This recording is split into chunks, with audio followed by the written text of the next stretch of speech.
Today, we're going to be going over working your core. I want to help demystify a couple of things that people might be confused about. This becomes a hard area to work, and a lot of people, it's a problem area in their body they're not happy with. Number one, if you're not happy with your abs, your core, you really need to work on reducing body fat first.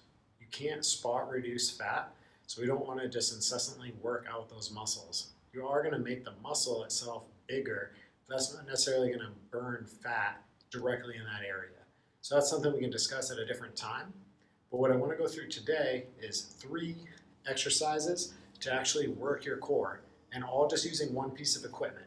So I have this slam ball here. This is 20 pounds from Perform Better. We're going to use this to do 3 core exercises. You can do some other really aggressive and tough core exercises if you have a partner. Mine is, he's not working out today, I guess. So we'll just go through it myself. The first one I want to show you is kind of giving you an idea of how you may be hurting yourself when you think you're doing a really good job on your core, and an easy way to test that. So if I get on my back and I'm in this position and I raise my legs up, so I start in this 90 degrees, as I lower down, I should maintain this flat or a light curvature in my low back. Once I get past about 45 degrees, this is going to start to increase. As soon as this increases, I'm now working my hip flexors, not the core musculature that I want to target. So an easy way to check this is do exactly what I did, raise up to 90 or as far as you can, and start to lower down. When you feel that curvature increase, you don't want to go below that. So most people, kind of rule of thumb, it's about that 45 degrees. If I want to work my core from here, I can bring my legs up. Simply extending to that 45 and coming back would be an efficient way for me to target my rectus abdominis and work through the musculature without harming my back. So why do I say that about harming your back? If you're using your hip flexor, your primary hip flexor, your psoas, and that muscle is contracted, it's connected to the side of all my lumbar vertebrae. So when that muscle contracts, it's going to increase that curvature, which means I'm going to load the back of all of my discs, and that's going to be an issue. You're going to be seeing me for a lot of reasons. So there's an easy way to avoid this by just not going so far down. So if that's an exercise that you do a lot, I know it feels like you're feeling the burn, you go further down, but you're just working your hip flexors really hard. And for a lot of people, if you drive for work or you're seated for work a lot, that muscle's already pretty active. Or if you're just a really active person, there's almost no way to avoid that psoas being kind of tight.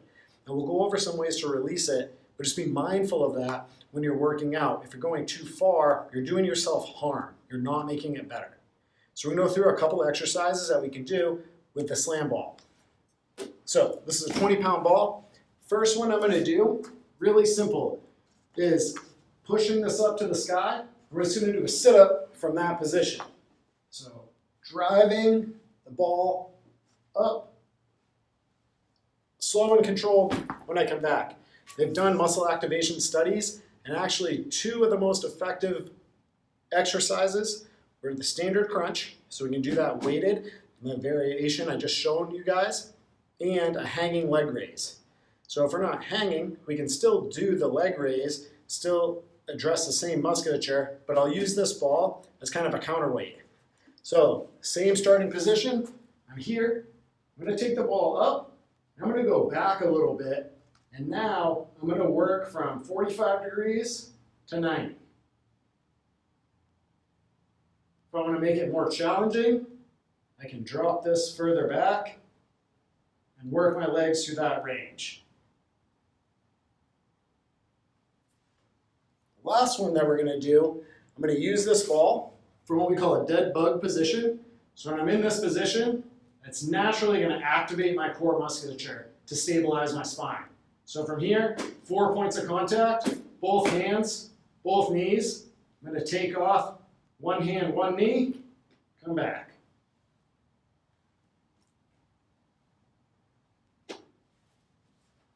So for that one, you're going to do 10 of each. Ideally, you can do it non-stop, 10, 10, 10, take a little break, and go back through that 3 times. You should get a good burn. That should feel like a good work. Hopefully your partner is more active than mine, and you guys enjoy this. Have a good day.